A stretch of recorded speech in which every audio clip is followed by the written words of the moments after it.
That intro is so sick. First off, I was zoning out, and then then it stopped. I was like, dang, I was just getting into it. Man, shout out to Austin. He did that. No, for real, that's the perfect intro. I love it. He did that. He did that. every time, man. I'm like, where's the rest? Ooh. But on today's episode, today here in Townsville. Welcome to the late night stream. Welcome, guys. He said, "Damn near made me spill my drink. Was zoned out messing with MTG Arena." I was like, whoa, wait, what was that? What is this funky beat coming in through my headphones? That's hilarious. Gonna type that smooth jazz. He's on like this fucking asshole right now. This boo player is on like paying the cost, and this shit comes on. Oh man. All right, so what's today's topic again? Oh, the Diddy documentary. The Diddy documentary. The Reckoning. The Reckoning. Boy, I'm telling you. Dude, I am so glad that this is coming out, because this answered so many questions I had with the other series that we have with reacting with music. Mm-hmm. Like, it fills in so many gaps for me, and it. Oh my god! Yeah, let's just take it part by part, because it's so much. It's so much. I think I agree, because growing up with it, we kind of already like a lot of the stuff they put in the documentary. I think a lot of us was already like on that side, like with the whole Biggie Tupac stuff too, especially. So when he did the documentary, it was kind of like, yeah, I knew that. Like, there was a lot of stuff he was talking about. I was like, I knew that, or I knew that too. You know, I was like, damn, I heard that one before. But there was a few things I was like, oh, he's worse. I didn't think it could get worse, but he's worse. Oh yeah, dude, on a like clinical level, like it just. Dude, he's a monster, bro. He's the worst. Who was that? Who was the bald man? Was that Lex Luthor? That was it to the Hall of Doom. The bald white man with the purple vest. Legion of Doom, yeah, Lex Luthor. Yeah, the Legion of Doom. That was Lex Luthor. I was like, he's Lex Luthor in the Legion of Doom for sure. He is. No. Lex Luthor. No, he's worse than Lex Luthor, in my opinion. Oh, for sure. Like, as far as character goes, at least Lex Luthor had integrity. Diddy don't got nothing. He's just got money. Yeah, so a lot of it felt like shit we knew growing up with, but there was little nuggets that were introduced that made the whole thing fresh. Oh yeah, dude. Yeah, I would say, I think it was like episode 2. I think kind of like provided like newish information. Mm-hmm. Or like a lot of like shit that supported like shit that we already knew, because I would talk to one of my old coworkers about this all the time, about like, you know, like Diddy was very much so involved in Pac's death just as much as he was with Biggie's death.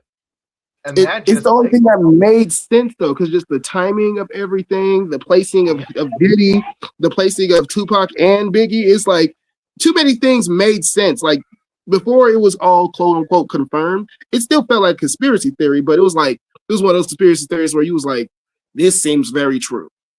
Yeah. Like, and just you know what was so crazy, right? Like, Diddy did like the greatest Jedi mind trick, bro, when it came to like his image versus Suge Knight's image.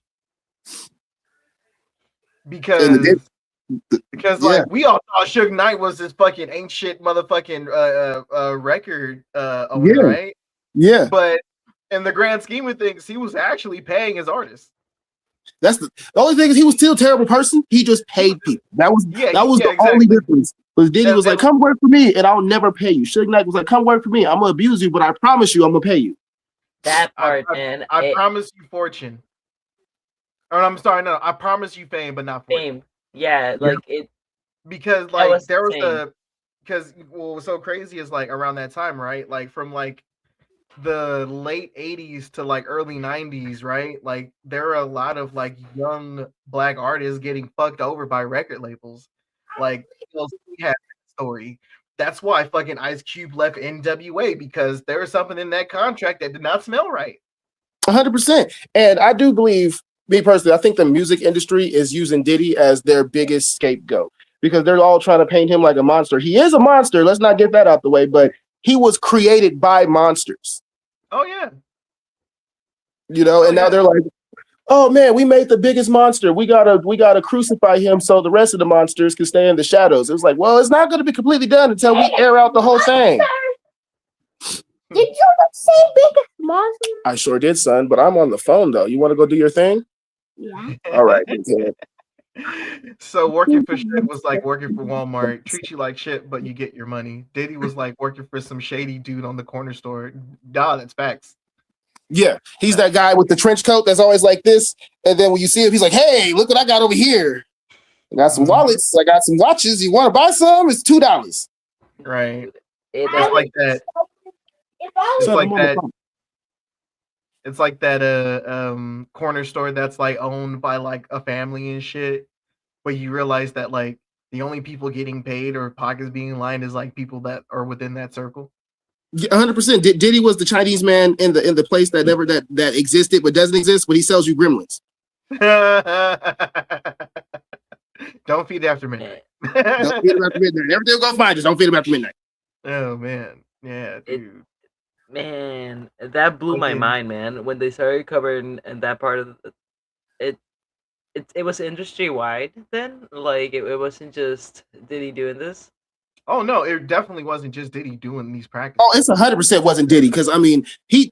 So what I've understood from the part of the first part of the documentary was Diddy wasn't always this bad. Like he came in actually with good intentions and he tried to do things with good intentions. It's just unfortunately for him, well, I guess fortunately for him, for at least 30, 20 years, the way that he was doing it wasn't working. But the way that his mentor was doing things, which his mentor was basically the same monster as Diddy, was that exactly what Bajan said. He fed you fame, but took all the fortune. But that's what that one man did. He taught Diddy that you are the star at all times. You're the producer. You're the person that makes everything happen. And Diddy took that wholeheartedly and ran with it. Mm-hmm. And what sucks is like that's really shouldn't be like the practice here, because like we can literally take a page out of Quincy Jones's book. Mm-hmm. Like his work is always going to be timeless. His work is always going to speak for himself, but he never really put himself in the limelight. He was just lucky enough to be tied to really dope ass projects that kind of pushed him into the limelight. Right, 100%. You know they're trying to get Quincy Jones for this stuff too. Because with the whole Diddy case. Well, now that he's been charged, they're not doing it no more. But he was involved in the case before. Really? Mm-hmm. They was trying to say that Quincy was the one who groomed Diddy to teach him how to groom other people. That's diabolical. I don't believe that. I don't believe it either. But I have a hard time believing that, because come on now. That's what they're trying to say, because they were trying to use the Will Smith controversy as Quincy Jones groomed Will Smith to be who he was. And if Quincy Jones can groom Will Smith, he can groom P. Diddy's. It's the whole narrative. Will, man, I swear to God, conspiracy niggas are connecting really weird and unnecessary dots. I agree. I 100%, because I was like, Quincy Jones ain't got nothing to do with this Diddy shit. He was somewhere completely somewhere else. Diddy was fucking Quincy Jones. Like, well, what was he doing? Like in the 90s, like early 90s. Like he was like executive producer of Fresh Prince. Mm-hmm. He hold on, I'm gonna pull up his stuff. Give me a second. Yeah, he was executive producer for Fresh Prince. So I know he was doing like a lot of other shit too. But other than that, though, like I don't see those circles. I mean, like the only way I can see those circles like really crossing like that is because, you know, Quincy being like the top producer that he was, but like he really wasn't involved in like any like actual like hip hop projects that I can speak of during the 90s. Because in the 90s, it was literally just like either you heard whatever was coming out like out of like Bad Boy or Death Row, or whatever was coming from the Dungeon Family. 100%. 100%. But what they're trying to say, which they don't have the receipts for, but there's a lot of conspiracy theorists on TikTok right now trying to put those dots together. But they're trying to say that Quincy was underground. You know, he had his hands in everything hip hop or in everything black culture and blah blah blah. They basically trying to replace Al Sharpton with Quincy Jones. Jesus Christ! Because all the stuff they're saying Quincy did, Al Sharpton has been doing. Like, and he's documented doing. You know, we have receipts that this dude was bad. But no, they're trying to give that to Quincy Jones. Right. At least but with Al Sharpton, it was more like on a political thing, right? But, exactly. Al Sharpton was more political, but there was like Quincy Jones was doing the same thing Al Sharpton was doing, but in hip hop. That's diabolical.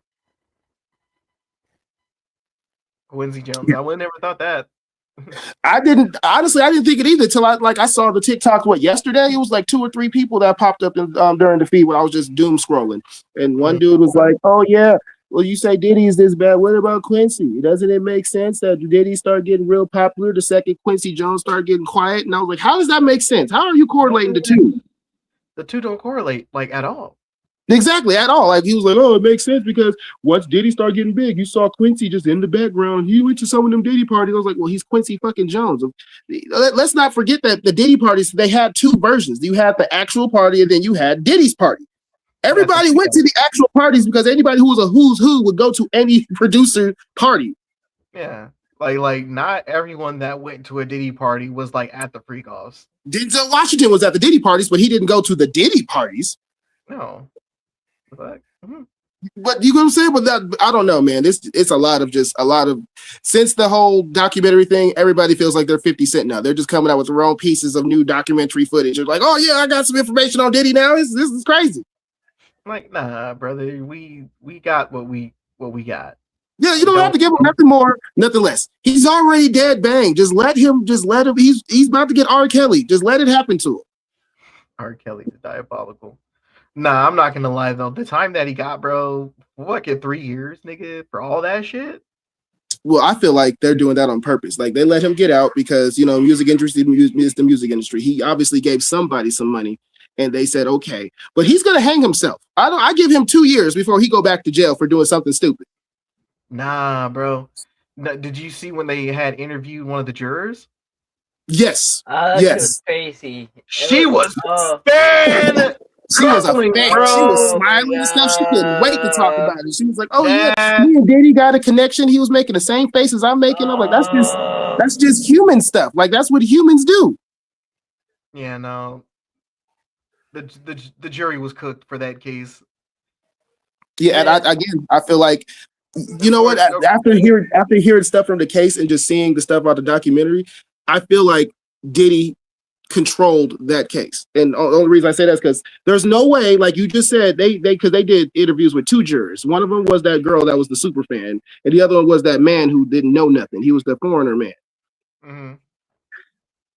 I felt like Diddy at least had some hand in allowing some, I wouldn't say he handpicked them, but I felt like he was able to choose certain people to go in there, not like specifically, but demographically. Like he was like, oh yeah, somebody who doesn't know me, that's cool, put him in there. Or somebody who knows a lot of my work, but it's not, they say, quote unquote, they're not a fan of me. Oh yeah, put him in there. Just put a bunch of people in there that were kind of biased on his side, or at least biased against the situation.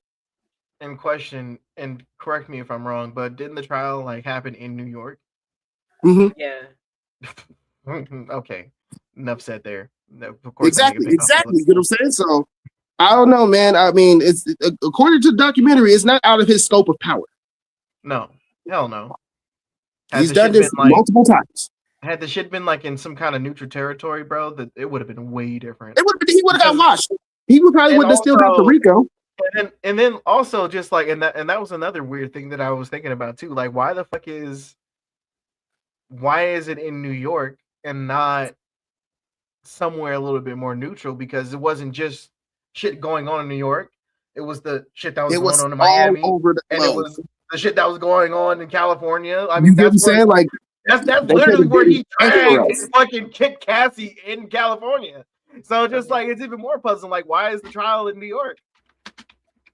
Why is it? Yeah, I don't. So what they said why it took in New York, at least from what I saw in the documents on his case, was because the police department from New York said they had more evidence than California's police department. Because California wanted to try him there. But they said, no, we have more evidence, we have more manpower, which is California. I don't know how you would say that. But anyways, they said they have more manpower and evidence than the Californian policemen. So they held it in New York, and they also wanted to do it in New York because Diddy's home was there. Oh my god, dude. Okay. Yeah, no, that was there. Yeah.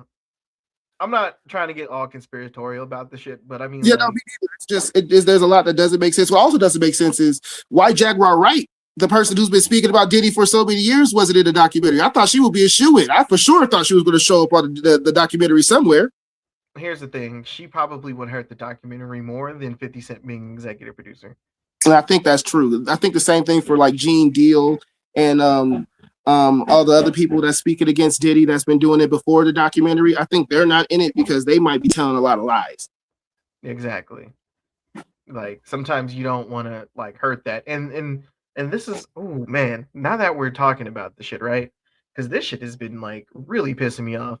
Why is it that every time a famous black person gets in trouble and he clearly deserves to be in trouble, niggas want to be like, oh, we shouldn't be tearing down another black man. Oh my God, I'm so glad you said that. So Damon Dash. No, it was Marlon Wayans, yeah. Dame Dash and and Marlon somebody Wayans. else. It was at least from what I saw, it was those two. It was Dame Dash and Marlon Wayans and shit. Like, but ooh, we should tear down another black We man. should let the white people do it. It was like, what? What do you mean? He's literally all the people that he's hurt were people of color. If anybody should be checking him, it's the people of color because he's not like he's been doing this to white people. No, with that one white girl from Danny D. Kane, though. Yeah, he did do it, but that's one white people out of like what 100 black people he did it to, and I think she's technically Spanish, and possibly Justin Bieber. Those are outliers. You know what I'm saying? Those are people that came into the community. You know, he's not like I'm talking about him venturing out looking for white people to go do this. Like it's different. He was like messing with NSYNC and stuff. Everybody like, oh, that's crazy. But you know what I'm saying? But Justin Bieber and what's her name? Aubrey O'Day, they came to Diddy. You know what I'm saying? Like they were presented to him on a platter. So it's like, why would I not do things to him? But who he actively hunted were obviously people of color. Oh yeah. That's those are facts. Yeah. And that's what I'm saying. I'm like, Dang Dash, what are you talking about? Marlon Wayans like, oh, we shouldn't tear him down. Why would we do that when he's at his lowest? Because this is the perfect time to do that to the devil. When the devil's weak, that's when you kick the devil. What got me was when fucking Marlon Wayans said we shouldn't kick a man while he's down. Nigga, are you He kicked Cassie. I saw the comments. As soon as I watched that video, I looked right to the comments. I was like, yeah, he kicked Cassie. What are you talking about? Like just like Cassie? Man, just like what are you saying, Marlon? I was on your side until you decided to be a Diddy defender, and I see why though, because Marlon now is about to start getting exposed because 50 Cent dropped a post that Marlon did from the Freak Offs a while ago. And he was like saying, you know, a whole bunch of praise to Diddy and stuff, whatever. And 50 was like, this is kind of mystery. Nah, dude. So like, is 50 Cent like just dropping all the truth? So like, what's happening? Why is he doing these documentaries? So okay, let's just keep it real right now. Mm-hmm. 50 released this documentary because the nigga is petty as fuck. Oh, as fuck. There's no monetary reason. So I'm pretty sure he looked at it like, I can make money off of this. But the main driving reason is because Diddy said, I want to take you shopping. It's petty as fuck. This isn't about shit. this. This is like this was his motivation wasn't about like, you know, giving victims a choice or a voice or anything like that. No, he did it because the nigga is petty, and also I think Diddy had fucked his baby mama or some shit like that. Mm-hmm. For sure, this has been a beef. 50 Cent is once you have a beef with 50, you have a beef with him forever. Forever. It's like no, like he still trolls Ja Rule to this day. To this day, every chance he gets, let's talk about Ja Rule. That's just 50, man. And hey, bro, he said he was gonna get Diddy. He said it. We didn't believe him. At least I didn't. Yeah, and here's the thing. What I was saying about 50, right? Like he's been calling this nigga's behavior out for years now. Since he started rapping. For years, he's been calling out this nigga's weird ass behavior, and since niggas he started like, rapping. oh, 50's a hater. Oh, 50's cooning. Oh, 50's a slave to the white man and shit like that. But like, but Diddy did that shit though. Damn.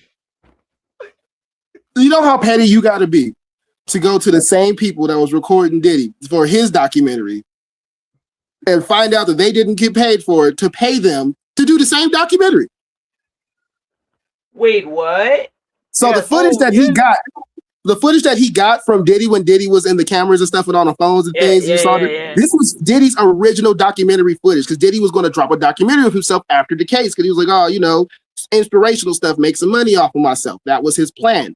Well, Diddy didn't pay those people because he went to jail and, you know, his funds got seized and all that good stuff. So when he didn't pay them, 50 Cent came in like a month or two later, contacted the main camera person, said, hey, how did you get paid for this information? He said, no, we didn't get paid for none of it. He said, I'll pay you for all of it. I'm making a documentary. Can you put it in my documentary? They said, for sure. And on top of that, we're going to film you more footage. Mm-hmm. Yep. And what was so diabolical about it, right? Like niggas in the comments at like 50 Cent had creative control over the documentary. He didn't. No, he just paid for it. He just paid for it. That's why he got executive producer fucking credits because he paid for the footage. He had nothing to do with the creative control of the documentary. So motherfuckers out like someone said, oh, well, it's not 50 Cent's story to tell. And I'm like, it's not. First of all, one, 50 Cent wasn't in anywhere in those interviews. At all. He didn't set himself down nowhere, and they didn't talk to him about nothing. About nothing. And then two, are victims not allowed to speak their truth? Yeah, it's different when it's about Diddy. They're like, oh, victims' voices didn't be heard, but as soon as it's a hip hop mogul he can't really dance too good, he can't really sing or act too good, but oh man, he made 112, so leave him alone. Right. He made 112. He gave us Biggie Smalls. He gave us Biggie Smalls, man. Leave him alone, bro. Literally leached off to Craig Mack. Which was the wildest part to me was the funeral situation. So yeah. Oh. That makes that I do almost all the things, but once they said, "Oh yeah, Diddy made Biggie pay for his own funeral as a recoup for the artist," I'm like, he's dead. You can't even legally do that, can you? I don't really know. Obviously, you could because he got away with it. That is. But he made that dead man pay for his own funeral. He didn't give the money to Faith Evans. Pays for his own funeral, and then the man proceeds to go do a performance of like, oh, I'm gonna miss him. He was my best friend. Like that shit was. No, there is this meme that I think I shared, and you know where it shows him coming out of the little hallway dancing and shit, where he did the live performance with Sting, right? Yeah. The meme was, if you see me come out dancing like this, just know I did it. But no, after looking back though, when you see that, like I looked at it too, and I was like, "Oh, he looks so guilty." Because like, this is your best friend, right? This is the person you said, this is the only person you trusted in years, right? Why are you so goddamn happy? Why are you just celebrating, just dancing? You like they're talking to you about Biggie. There's not a tear in your eye. There's not a huff in your voice. You're like, yeah, Biggie's dead, man. It really sucks, bro. But you know, we're gonna live it up. I'm gonna pop this Ciroc, and we're gonna make sure Biggie is the person that we say he is. That's it. That's all you said, Diddy. Dude, you didn't give no eulogies. You didn't do nothing. Take care of the family for life, not make take care of the family. Funeral. He didn't give that lady. He didn't give Miss Wallace $1. Oh yeah. Man. Yeah, no, Biggie's mom was, she was pretty much. She still don't like the dude. You know what's crazy is she get mad respect from the hood because she didn't do no interviews or anything, but she definitely is very mouthy about the dude. Oh yeah, no, she hates Diddy. She fucking hates Diddy. And that's what I'm saying though. That's wild for somebody that you said is supposed to be your best friend, and this is your best friend's mom. Why she hate you, bro? But I know my best friend's mom. They like me. Oh, she passed away this year. Mm-hmm. Man. Rest in peace. Yeah, I just remember like I had to remember like, wait, did she pass away? Yeah, she did. Yeah, she did. But I mean, this documentary was 10 years in the making. I'm sure she could have had some time to say something. Mm. In 10 years? Yeah. Oh, God damn it. Dude. It just like I don't know, like I get it. I get it why she doesn't want to go on record, but then you have it with like fuck man. I don't know. Well, a lot of it is, right? I feel like when you're dealing with powerful men, it's really hard for women to speak out. And that's honestly as old as like as history, right? Especially when you're dealing with like men of power. So she could be vocal, she could be vocal, vocal about shit as much as she wants to, but like it's always gonna come down to, oh, she's just a bitter person because her son died, tragically. That's always gonna be the narrative. That's how She's they gonna could spin it too, that's because exa- like, that's exactly how they always spun it anytime she spoke out. dude, that part where he's like talking about like how media is covering certain topics related to his case and shit, and Mm-hmm. trying to like have them like, no, there has to be like more coverage and all that shit. Mm-hmm. Man knows what he's doing, man. Like there's a reason why he got where he got. Yeah. That part and the part where the partner, the firm partner, fucking he comes in with a bat and like makes him Signing relinquish. stock over. Yeah, dude, that shit. I'm like, man.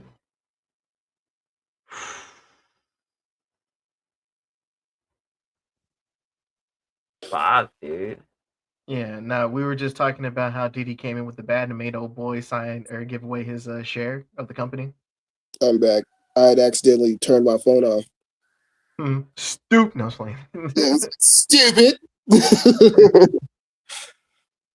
But yeah, man, it's crazy. I think the craziest part, I mean, I think we got to rip this Band-Aid off anyway because I want to talk about it so bad, is Lil Rod's part.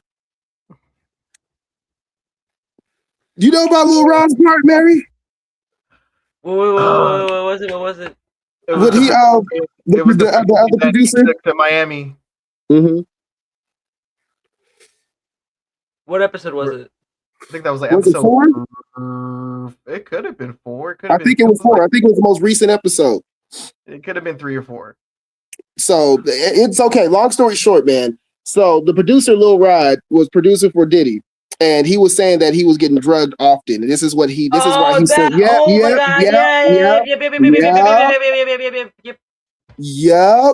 That's how do you look? I don't care how much money you got, bro. I don't care if Bajan was a quadrillionaire. If I woke up next to Bajan and I was sore, and I could be sore in my pinky toe. I'll be like, what you doing, man? Wake up, nigga. What the fuck was you doing?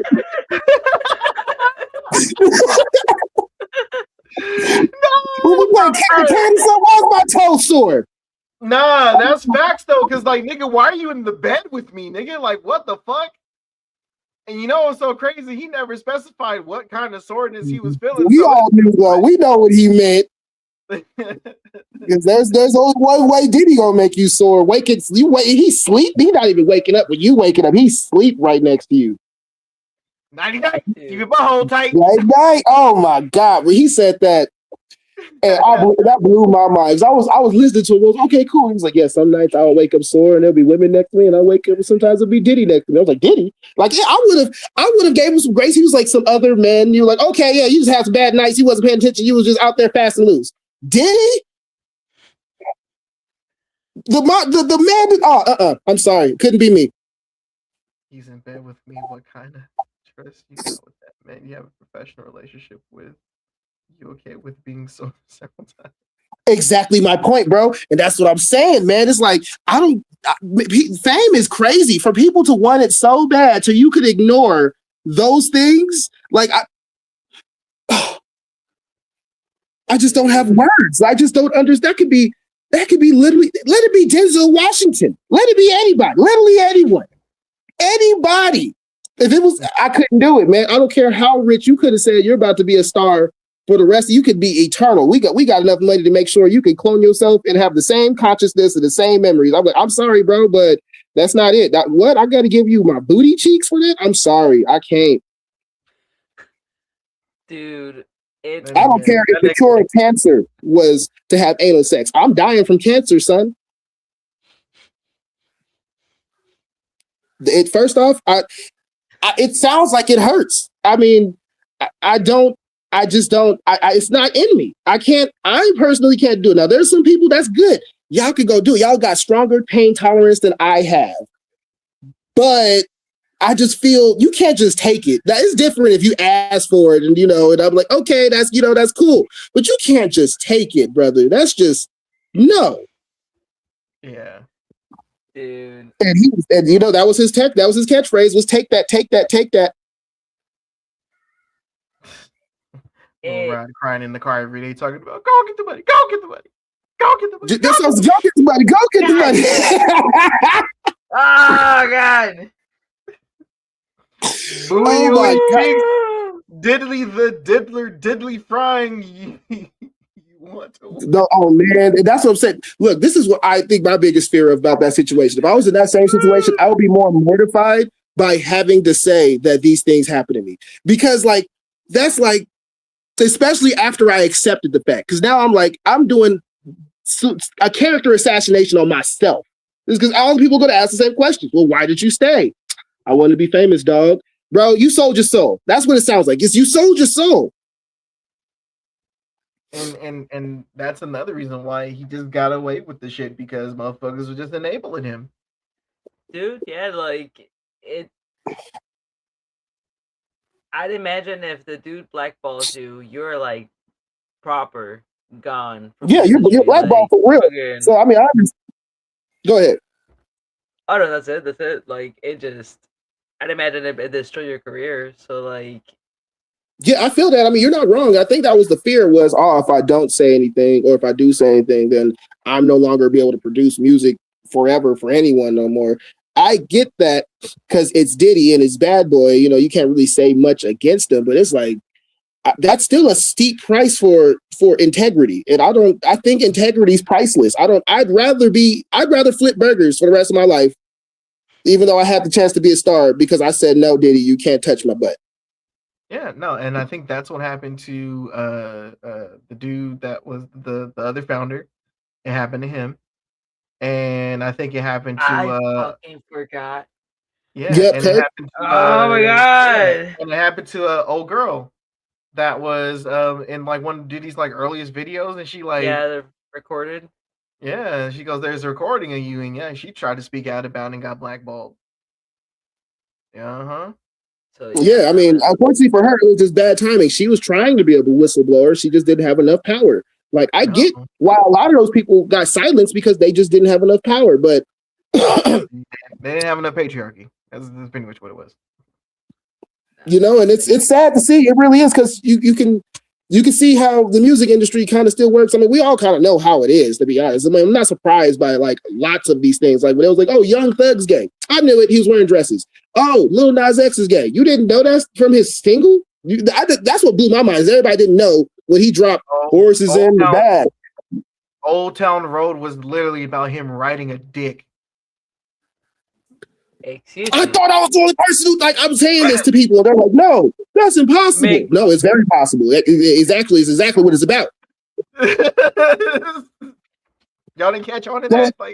Y'all didn't. That's what I'm saying. Now they're all surprised when he's pole dancing on Satan's lap. What do you mean? Come on now, hello. I wasn't surprised at all. I looked like, oh, there you go. Now he's finally being himself. That's all we've been waiting for, was seeing this man to finally. There you go. I'm proud of you. Nah, what got me about that shit, right? When he was pretty much twerking on the devil and shit. Niggas was mad about that shit. Oh, it's devil imagery. Meanwhile, there was Bone Thugs and Harmony fucking around with devil imagery. I swear, I hate I hate certain Christians because they pick and choose so much. It was like, oh man, that man sang good. R. Kelly was not a monster. He sang real good. That man was a pedophile. I like R. Kelly. I still listen to his Dance in the Name of Love. It's still a classic, but he was a monster. And a lot of his songs hit differently. It's like I'm not You gonna get what I'm turn. saying? If an R. Kelly song comes on, I'm not gonna turn it. I'm just like, ooh, it's different. No, for real, there's like two songs right now that I go, ooh, I like it don't hit the same. Like my mind's telling me no, that one's bad. Bump and grind. I was just about to say Bump and Grind. Bump and Grind is terrible. I can't even listen to that song the same way. My mind's telling me no. Oh my God. But my body is telling me. What's up? But you can't Ain't be on nothing the phone. I'm on wrong. the phone, son. This is not for you. Dude, I'm just saying, like Bump and Grind just hits different. It don't. What's another? What's it called? I Believe I Can Fly. Just like I Believe I Can Fly is definitely a little different. a lot of his shit hits different now. It's just like, oh man.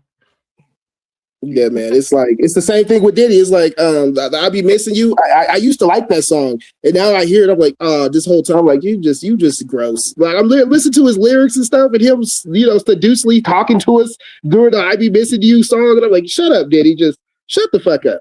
Nah, brother, you killed your best friend. You killed your best friend for money. Allegedly. We have to say that. Allegedly. You allegedly, possibly, more than likely killed this dude. There's a high probability. It's a high probability that something happened and you were involved. Let's just say that allegedly. There's like a 1 in 5 chance that you probably did that shit. That you probably did that shit, bro. Oh my God. It's just I just don't understand. Like, can you just imagine being in the room for that call? Like, yeah, go kill Biggie. I'm putting $1 million on Biggie and Tupac and Suge Knight. And you only get the $1 million if you kill all these people. So you want to know you know how you mentioned about how like it was Quincy Jones that like possibly like groomed Diddy, right? Yeah. So you know the documentary that he was close to fucking what's his name, like Clyde Davis? That's what I was just about to say. So why wouldn't you say Clive Davis did all this? Why is Clive Davis still looked at a very high light, but Quincy Jones is getting torn down right now? Yeah, so context for you, Mehdi. Clive Davis is essentially fucking the Harvey Weinstein of the music industry. Yes, Clive Davis was white man was a monster. I mean, like they mentioned him in the fucking documentary, but like they did, but they didn't dive like deep into him because, to be honest, it was like all right. So he got let go from the other record label, and then like right after that, all of a sudden he gets fucking what's it called? He gets close to Clive Davis somehow because of his resume, because of like all the acts that he had before that and shit. So Clive Davis is like, all right, here, I'll give you the money. There you go. He was always around Clive. Clive was always at those parties. And you saw a few pictures that Clive was in the after parties, the Diddy parties. Yeah, dude. Like so we didn't see Quincy Jones. Quincy Jones was in them motherfuckers. You know what I'm saying? So like why I understand why people ain't talking about Clive Davis, because that man got a lot of power. Oh yeah. Once you pull that top on Clive Davis, you're gonna have to keep battling because his lawyers are gonna say something about it. Dude, like, oh my God, that ghoulish creature is still alive. Yes, I'm telling you, it's the ones that, yes, Clive Davis is like almost 100 years old. He's like, what, 89? 93. 93. Jesus Christ. 93 years. And Clive Davis, there's been a lot of actors and music artists coming up saying that Clive Davis was Uncle Bad Touch. Oh yeah. And this is not even like conspiracy. This is, you know what I'm saying? This is well documented information. Like motherfuckers know you go see Clive Davis, you're gonna be on that casting couch. Right. And then like he had that really like weird, I don't know, it just seemed weird to me how infatuated he was with fucking Whitney Houston. It was kind of strange. Like that, and that was another reason why Whitney was like that. Like black female artists, it was a weird thing for Whitney Houston to get like the push that she got. Yeah, no, for Because she real. was being backed by Clyde Davis so much. No, for real. And that they said that something about it. It was like, oh, she was America's sweetheart because of Clive Davis. Clive Davis talked so like he made lots of public press about her. And like the way you talk about it, it seems like he worshiped this woman. You know what I'm saying? Like Yeah. I might be putting little extras on it, but what I saw some of the things that were going about Whitney Houston that involved Clive Davis, you're not wrong, man. He made this woman seem like she was the goddess of singing. Like he was like, oh, nobody can sing better than Whitney Houston. There's nobody on the planet that I've met that can sing like this woman. And that you've been on the planet for a decent amount of time, especially when Whitney Houston, he was like in his 50s or 60s when Whitney Houston was around. So, so it's like, you met a lot of fucking people. Why is she so goddamn special? Right, that part. You know what I mean? Like, not to say that there wasn't any like great like black female Yeah, artists. she was amazing. Don't get me wrong, but there was other people that was amazing too. Yeah, like we like at the time it was what like during Whitney's run. I want to. You had Diana Ross. She was still really great. You had Patti LaBelle. She still had a voice. Well, I'm talking specifically like Whitney's run was Whitney's run. Well, I mean, like pretty much like early to mid '90s. So it was literally just like what Mariah Carey and Janet Jackson. Yeah, that was on her level because everybody else they weren't really singing like her. So I understand where he was coming from. Like she did have a voice on her, but compared to the other talents that she had, Mariah could hit the same notes as Whitney did. Now Whitney did it more consistently and more clearer. Yeah. But there were still talents that I mean, this could be controversial, but that could rival Whitney. I respect that opinion. I definitely respect it. Whitney was good, don't get me wrong, but when she started really doing the crack is when it started going down. Like it's the same thing that happened with Bobby Brown. Like Bobby Brown was good too, but the crack fucked his whole voice. By the time he came out doing that song with Ja Rule, I was like, oh yeah, you're done. Like, why are you still doing stuff? Just go bet on teams or something. And he couldn't sing anymore after that. You know what I'm saying? Like he smoked his whole voice out. Yeah. And like you just start making crack fried chicken. And they did that on national TV, y'all. What? Bobby Christina is in her fucking playpen in their mansion of a house. This motherfucker's cooking fried chicken. Whitney Houston with the cameraman is walking through the kitchen. Oh yeah, Bobby making chicken. He's like, yeah, baby, I'm doing that special order. She's like, oh, you making that cocaine fried chicken? They said this shit on live national TV. No fucking way. No. Can we see this? This was in Being Bobby Brown. I'm looking for the damn clip, but it was in that TV, the reality show where they had the Being Bobby Brown. The motherfuckers was in their kitchen. I think she wasn't walking with the cameraman. She was sitting on her couch or something. Whatever it was, she was in the room, and Bobby was the one cooking. So I found an article about it, but it basically said that the story is that Bobby Brown cooked fried his chicken in cocaine, thinking it was regular flour. And so we all know that he didn't think it was regular flour. We know this. We come on now. When you touch cocaine and you touch flour, they have different consistencies. Allegedly. and apparently it happened when he was 9. That's what he said in his memoir. When he was 9? Yeah. Oh hell no! This was on national fucking TV. That was a grown ass fucking man. Oh man. Well, I'm gonna find the clip. Watch. Hold on. Let me look for this goddamn clip. Story for another time, I guess. Yeah. Yeah. I'm sorry. I'm diving deep. That just appalled me. I'm not gonna lie. I saw that shit and I was like, this is the most nigga-ish shit in all of niggerdom. Nigga, I don't know about that nigga shit. This is some crackhead nigga shit. I've seen this with crackhead niggas. I had an auntie. She was technically my play auntie, but we called her auntie. She was the hood's auntie, but she was Miss. We called her what was her Dot? We called her what the fuck was her goddamn street name? It doesn't matter. Anyways, this lady was a crackhead, crackety crackhead. We trusted her though because she was the most trustworthy crackhead. So we came in one day. She's frying chicken in the trap house. So we're like, okay, you frying chicken. That's what's up. My brother catches me before I eat the chicken. He goes, don't touch that. That's her special chicken. Let her eat that shit. You stay away from that. I'm like, why? I look in the kitchen, bro. There's a mountain of what I thought was flour. It wasn't flour, brother, man. She was up in there for real frying chicken, coating this shit in cocaine. And then on the side of doing that, she had a Pyrex pot making crack. I'm sorry. Well, I'm glad you're enjoying this topic. Oh shit. Oh, and Why speaking of did you Trevor, I love how he fucking keeps trying to Walter stay White relevant play- whenever 50 Cent says he wears it. No, that rules too, bro. Because like, why did Ja Rule start talking shit? Because it was his time. He was like, all right, I've been broke long enough. I'm tired of doing Tubi movies. No, not Tubi movies. I'm tired of doing, I need to get back in the limelight. Yeah. 50 Cent's a bitch. He's a rat because he's telling on Diddy. Well, you look like Diddy's girlfriend. The more these kids going, because that's what he said you was. He said you was Diddy's girlfriend. No, wait. Nah, so it was so crazy, right?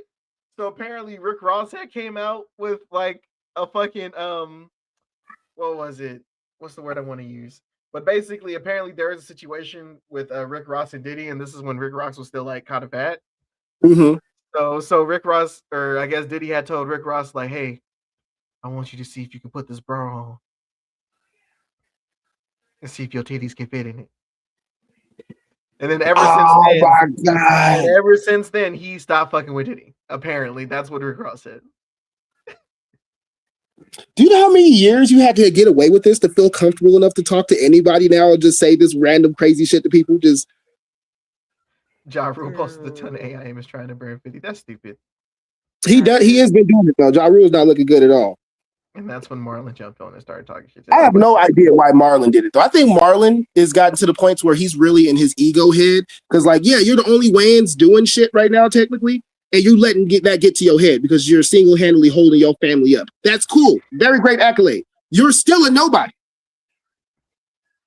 Let's just be honest. You're a somebody in the entertainment business, but let's be for real. You're not the Wayans we want to see. You're just the Wayans we're getting right now. You're just the Wayans we're getting right now. We would love if Damian came back, if Keenan came back, if fucking Sean showed the fuck up. Yeah, and honestly, I miss the other Wayans myself. I miss Kim Wayans so much. If Kim was doing shit, I'm like, all right, Marlon, I'm done. Oh, apparently it just wrapped up filming. Yeah, they're doing the other scary movie. That's supposed to be dropping this year coming up? Yep. And the Wayans are coming back though. That's and the way they dusted off Keenan. They said, come on, you gotta direct. Mm-hmm. So we might actually get some, I don't know, after the whole Diddy shit, it might not be as big as it was supposed to be. After Marlon opened up his big fat fucking mouth, sometimes he just need to learn to shut the fuck up. Like there's some things he don't need to talk in. Like I understand what he's trying to do. He was like, oh man, black community, we got to come together and quit talking about each other. No, that's exactly what we got to do. We have to be the ones to hold each other accountable because who else is going to do it? If you're going to wait for, go ahead. Yeah, no, you're making a solid point because like, if we're not going to hold each other accountable, then we're going to have more situations like Diddy. Exactly. Like, this is what I didn't like about when they said, when Damon said, oh, let the white man take care of it. We don't have to take care of it. I was like, if we've been doing that for years, look what's happening. Look at the jail system. Look at the living situations. Look at ICE. We've been letting the government take care of these situations without us taking care of it for years. And because of that, there's too many of us in the legal system. There's too many of us in poverty. There's too many of us starving. There's too many of us causing all these illegal activities they're saying that we're all doing. Because we decided to not want to make us each other accountable. Sorry, Damon, but you are a coon. Damn. So to be fair, who else is going to do without being called racist? That's okay. You know what? People need to stop being scared of being called racist. Everybody's a little racist. No. Like just to be on some funny shit. Just to be on some funny shit. There's like 3 people I can think of that could have pulled this off without being racist. Robert Downey Jr. is one of them for me. Yeah, that wasn't my 3. But he's one of mine. I'm Yeah, saying he dressed up as yeah. Kirk Lazarus and he was talking about all this nigga shit. I would be so for it. Oh my god! all right, so I was gonna say Eminem, Yeah. Paul Wall. Oh, 100% Paul Wall. He's a nigga. You know what's crazy? When you said Paul Wall, I even think that he wasn't black, bro. You just thought he was bad light skin. Yeah. Yeah, no. Hey. Son, I'm on the phone. Please go mind your business. Oh yeah, Paul Wall's white as a motherfucker, but yeah, you would. Yeah, think, no, right? I'm like, I just looked it up. I'm like, okay, wait. Yeah, that is the white man you're looking at. That is not a light skin. Okay. Yeah, Okay. he's definitely he's not black. It's just I'm like, Paul I Wall's so misspelled natural. it. Paul Wall's so natural. So I accepted him as part of the community because that's just him. You know what I'm saying? He's not trying to be nothing else. And possibly Bubba Sparks. Bubba Sparks for sure. Because again, the same thing with Paul Wall's situation. That was just Bubba Sparks. You know, I ain't gonna lie. I used to confuse the two back in the day, but then I I think did they too. ended up. But I think I they did ended too. up putting a track together, and I was finally able to tell them niggas apart. You know what? You sound like Courtney with Matt Damon and what's his name? Matt David and Mark Wahlberg. Fuck you, nigga.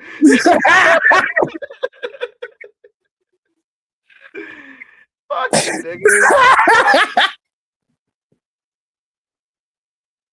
But yeah, I thought the same thing for a minute though. I was like, oh, Bubba Sparks and Paul Wall. I'll put the same song. Look at Bubba Sparks doing it. That's Paul Wall. The same person. So honestly, I was following up seriously, but shit, I got my answer. But yeah, no, man, it's you're not wrong though. He said RDJ be getting some serious passes. You know why RDJ be getting some serious passes though, bro? Because his father hung out with niggas and make blaxploitation films. That's why. You get what I'm saying? Like, we just accepted him in the community. You know what I'm saying? Like, especially he grew up around that shit, so that's what gave the character that he did in the fucking trap. I loved it so much when I saw him, bro. Like, at first, I wanted to be one of those black people like, oh, he's doing blackface. But with the way he did it, I was like, that is how you do it. You do it tastefully just like that. Make it as funny as fucking possible. Go over the fucking top.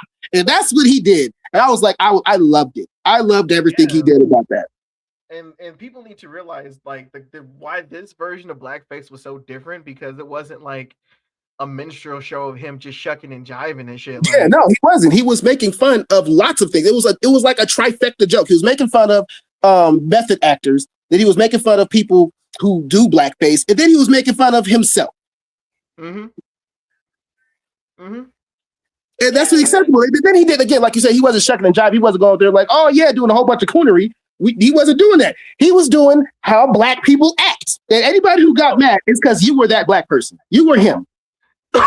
No, like I ain't gonna lie. Like a lot of his rhetoric sound like, nigga, are you an ally, like Loki? Do you get what I'm saying? Like you saying a lot of shit. I was like, oh, Robert Downey Jr. be fucking black women. Something.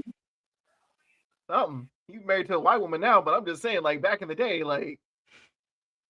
I mean, he got kicked out of Hollywood like 3 times. They blackballed him like 3 times because of his excessive drug use and partying.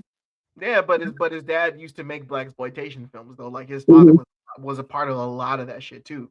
So like 100%. I can see him getting he got a lot of his cues from that caricature, right? That's why that character makes so much sense, because like I can imagine that same dude like in a parody blaxploitation film. Mm-hmm. Exactly. And that's what made it so much better, because even though Kirk Lazarus was a joke in there, he was one of those characters you could see in if it was in other IPs or other projects where it would still work. And I think that's why the blackface did so well, because it wasn't like, you just, like you said, the minstrel, like regular blackface, like, oh, I'm over here to just be a funny ass, Negro caricature. He wasn't really doing that. You know what I'm saying? He was making fun of just black people stereotypes first off, which I thought was funny as fuck.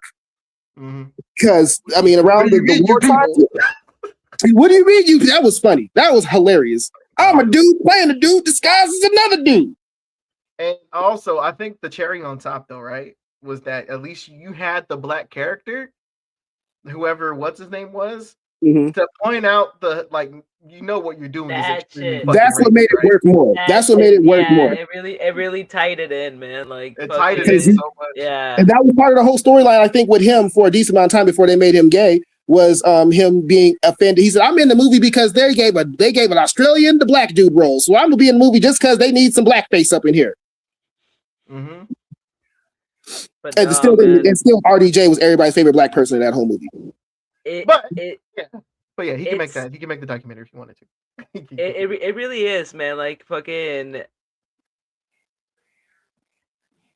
there is a way to make tasteful jokes about fucking hard topics. Like 100%. that shit. Like I agree. and like people that try to like act offended or something like that. I'm like, no.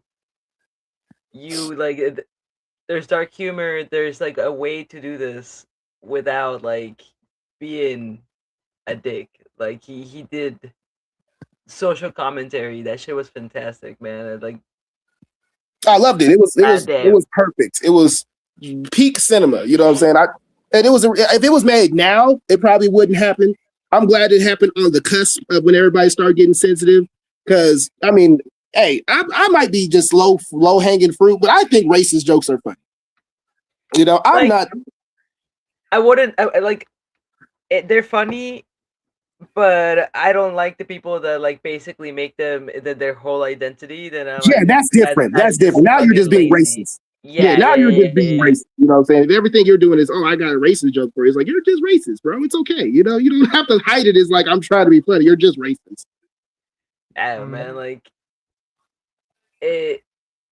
There's like the entire like line of right wing comedians that are like, oh, you can't say the R word, or you can't say the N word, or you can't say these words and that words.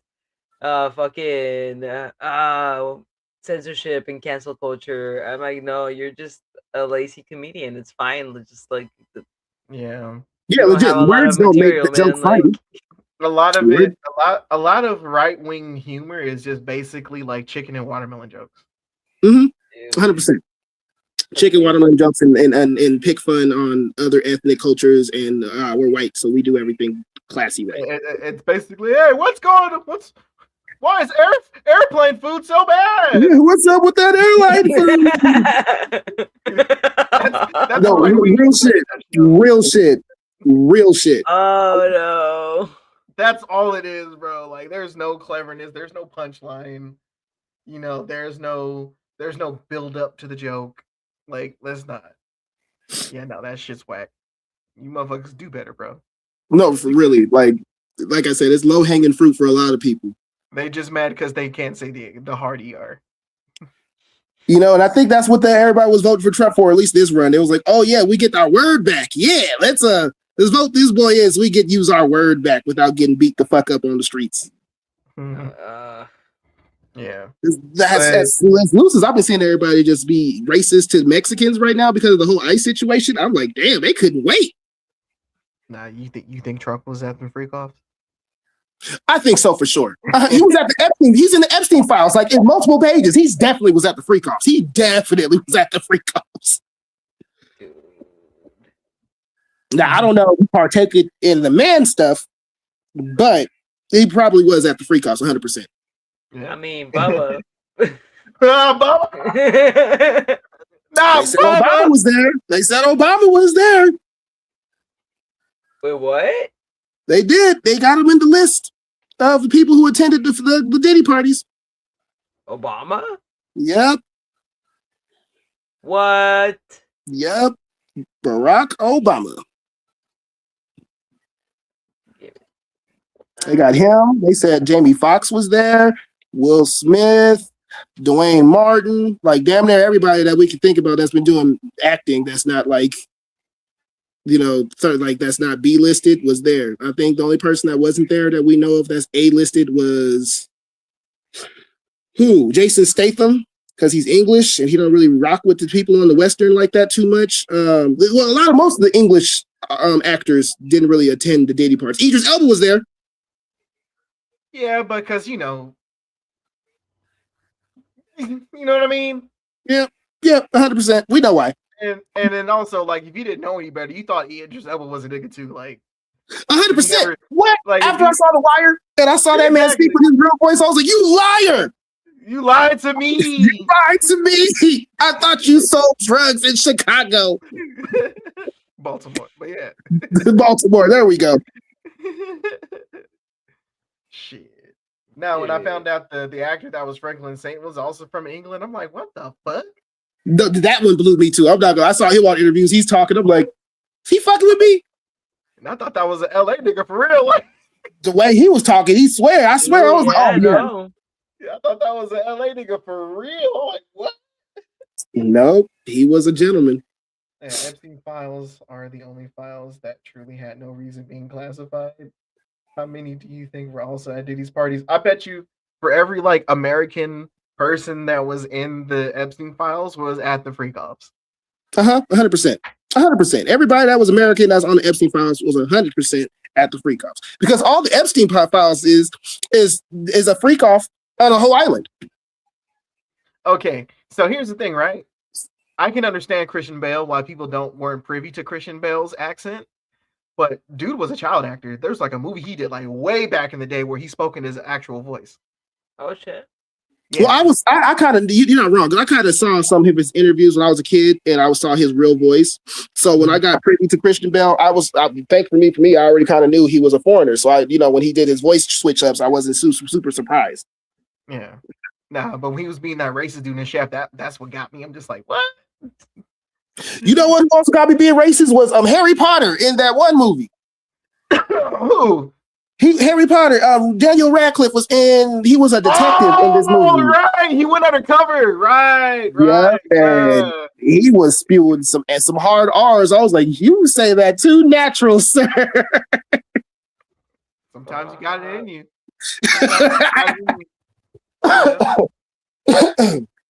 Oh shit, dude. Yeah, but this whole Diddy documentary though, like it definitely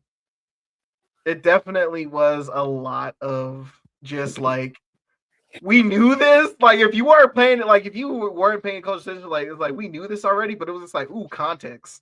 Yeah, exactly. It was like the dots are connecting now. So it was like being in somebody's kitchen while you watch them argue in their house. You're just a guest there. You're like, ooh, what's going on here? I didn't mean to walk into this. Yeah. Oh man, shout outs to Black Klansman. I forgot about that movie. Yeah. I forgot about that movie. Damn, Black Klansman did exist. Yeah, fucking Adam Driver went undercover, even though it was Denzel Washington's son doing like doing the actual cooning and shit. And just oh, damn. Shit. I forgot about Black Klansman. Oh, dude, I have not seen this, and this is something I'm gonna be watching. Mm-hmm. Tomorrow. Yeah. Oh man. Oh shit. The Diddy stuff was crazy when they started talking to the Daddy Kane group and the Dirty Money group.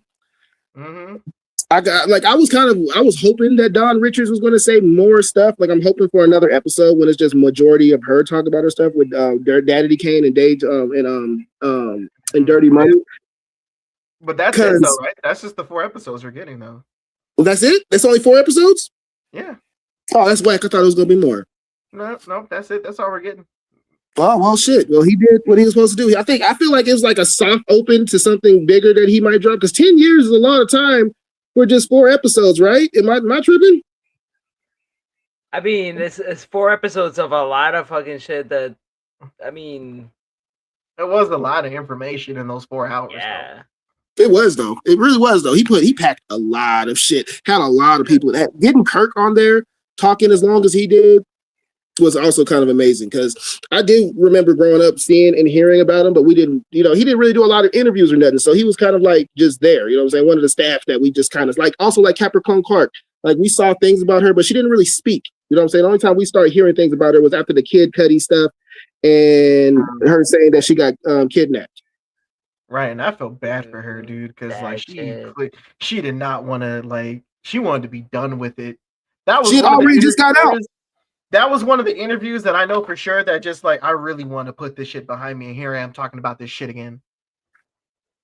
Legit. She was like, I just left this shit. Now you guys are bringing me back into it. Like I was done. Like I escaped. She was like, I successfully escaped. You motherfuckers is there, but y'all brought me back. Now I got to deal with this shit again. Yeah. I did, man. Fuck. She wanted to be done, and I felt bad for her, bro. Like that was wild work. Now, there was also something that really just like the discourse behind it, especially like within the black community about like, not kicking a black man while he's down and shit, right? Mhm. So there was another thing that I was just like, well, he needs to be held accountable for his shit. Well, he's already in jail, yeah, for that one thing, right? But Yeah. you got to realize that like currently right now there's like at least like I think they said like 70 or some shit or 70 plus lawsuits right now currently pending against the nigga. Yep. Still, yeah. So this honestly to me, this first one was just like the first domino. Yeah, I agree.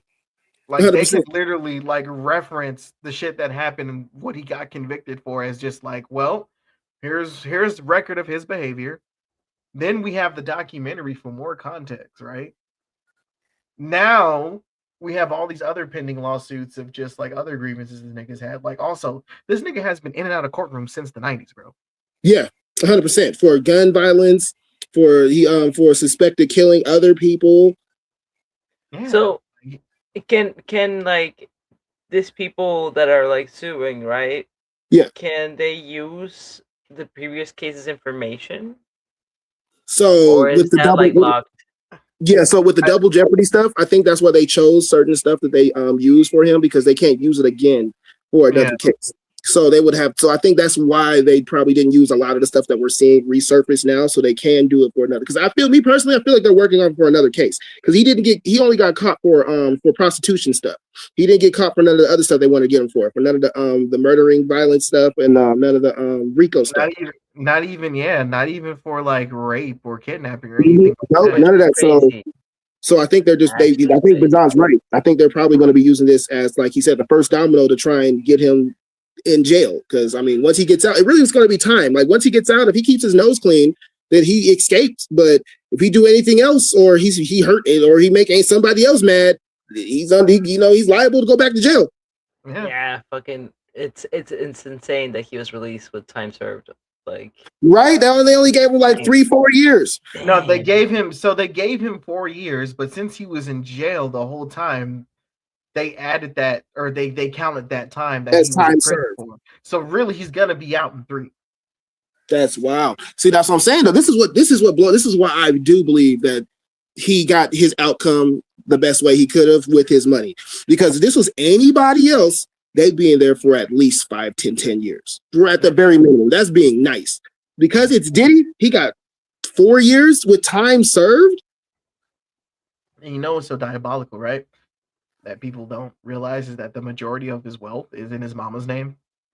Yeah, exactly. So they could, even if they was to try and seize or try to go for his stuff, they couldn't really do it legally. That shit, man, with like the basketball game, and the fact that he keeps everything in his mom's names just so they cannot get any money. You would think that the police would say this is weird activity, but because he's Diddy, he could. If that was Bajan, if Bajan had $5,000 in his mama name, they came and arrested him. They said, "We're getting that $5,000 for your mama." You know that, right? Like, no, it's in my mama's name.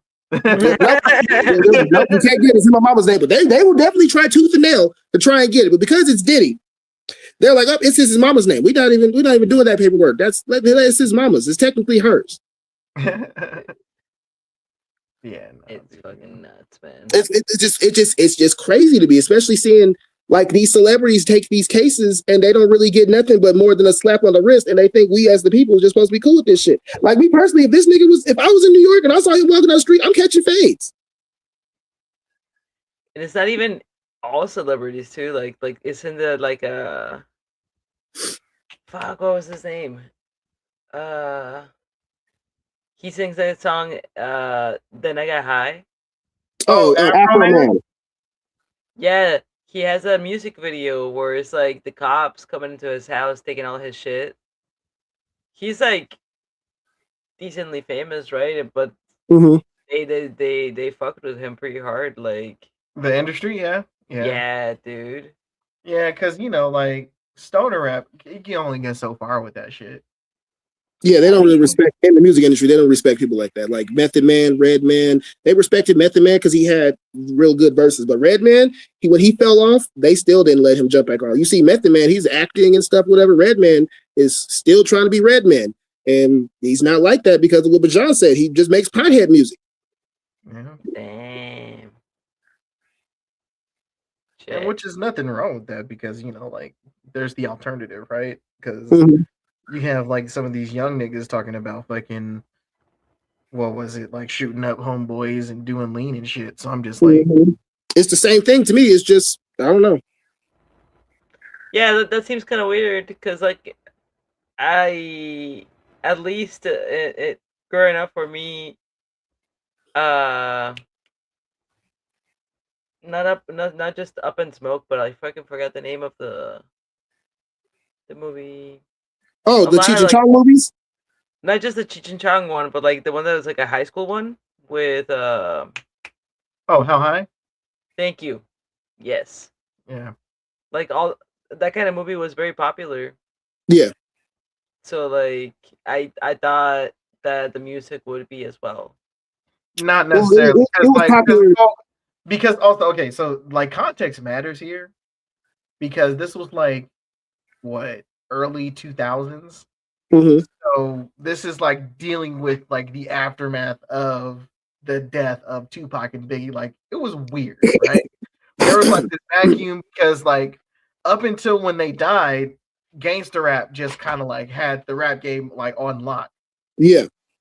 So when they died, like that's when we started seeing like the more like what would they call it? I call it like the shiny suits era. Yep. It was just a bunch of niggas just like in shiny suits and like really colorful ass clothes and shit. Basically talking about like getting money and shit. Yeah. Whatever. Yeah. Fine. Whatever. If you want to do that, that's totally okay. But there was like that space for more like being creative and more just being yourself because don't nobody want to relive that shit. Don't nobody want to see a beef getting out of hand and just like niggas dying and shit. Which, yeah, no. The more and more I look back on that shit, Diddy had so much a hand in that shit. Like he literally set up Biggie to be part of like his initial beef because fucking Diddy hated the relationship that Tupac and Biggie were developing at the time. That's a good explanation, man, for it because like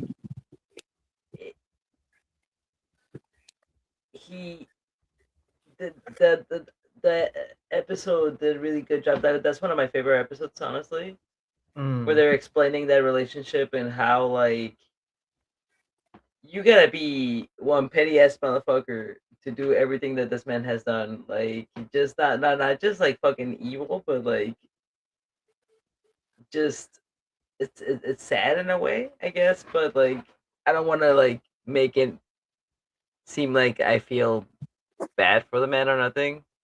I mean, me personally, I still feel bad for him because imagine being him right now. I mean, yeah, I did all these bad things as Diddy, whatever, but I'm still a person. He's about to get hung. You know what I'm saying? They about to hang the homie. I mean, yeah, you got 3 years or whatever for jail. That's cool. You probably had a bad 6 months up until you got arrested. Blah blah blah. Your money's going down the toilet.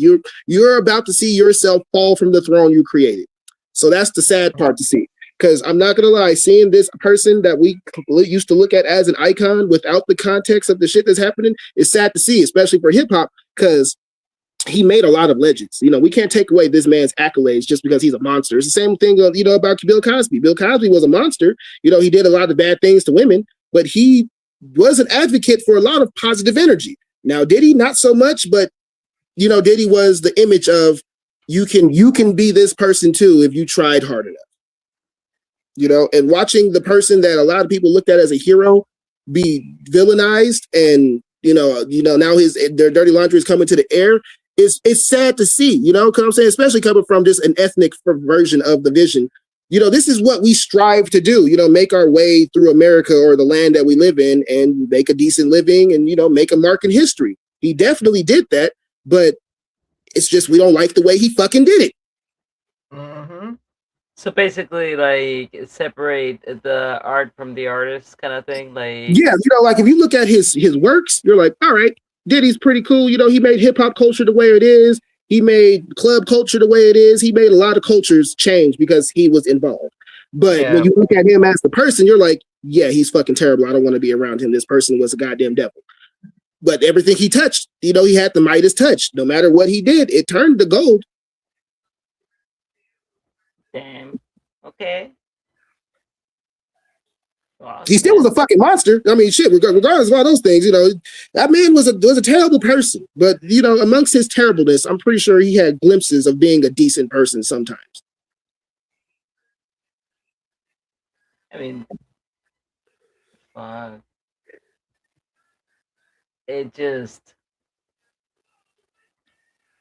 It speaks about the industry as well. Like for real. That's really what it is. The industry, if you ask me, is the biggest monster, because Diddy is getting torn down doesn't mean it's going to stop. We got to stop all the other Diddys because he's not the only Diddy. It'd be unrealistic to think that he was the only person doing the shit that he's doing. He had to learn it from somebody. Oh yeah. So still not an example to follow. Sounds like even his business deals were pretty baseball bat filled. Well, you're not wrong at all. I'm not saying I condone any of the things Diddy did. I'm just saying, regardless of the things that he did, the fruits of his labor still bore some decent fruit. Not everything was rotten. You know what I'm saying? We still was able to get those 112s. We still was able to get that Biggie time. We still was able to get those, those interactions between Biggie and Pac because of Diddy's involvement. Doesn't mean that Diddy did good things all the time. It's just sometimes throughout he was a great businessman. This is the same thing we can say about Trump. Trump's not a good person. A really good businessman, though. Well, that motherfucker depends on for who. Okay, so I don't want to say businessman. He's great at marketing. There we go. That's probably better to say. That's probably better to say because I'm not gonna lie. His business practices were also very fishy. It makes him great at marketing. It makes him money for him, man. He's good at making money for himself, but like the business itself, no. Like a lot of his contemporaries talk shit about him. They say, as far as businessman is concerned, no, he sucks, but he's really great at signing shit. Yeah, that's probably the better way to say it. Is he makes what he's talking about look and sound good enough for everybody to want to be on board. That part, because everything just bankrupts, man. Like he's like, that's why like so many people in New York hate the motherfucker. Like he is the rug puller in chief. Like it just 100%. Not really knows. Yeah, Trump ain't much of a businessman marketing. Yes, he keeps losing businesses. Yeah. Again, you're absolutely right. I mean, if Dame Dash was to talk about these niggas, you know how Dame Dash talks. Well, oh yeah, this is smart business. You supposed to be bankrupt 17 times and blah blah blue. So this is that what they talk about is nigga business. Trump is great at nigga business. That's 100%. Trump, Diddy, and Damon are great at nigga business. Now, if you're doing white collar, regular people business, you don't talk to them. If you want to cross your T's and dot your I's and make sure everything goes the way you want it to be, you don't talk to them motherfuckers. You talk to them when you want to get shit out of stuff. Nigga business. God damn it. That's so fucking funny. But ain't no lie though, because it's just like my guy. What? Like Trump is the dude that's coming to you talking about, hey, yo, I'll sell you a CPN right now, bro. Like Trump is literally like Trump Hotels, the literally the only hotel in Vegas you cannot gamble at because he's bankrupt and doesn't have a gamble license. You can't get one.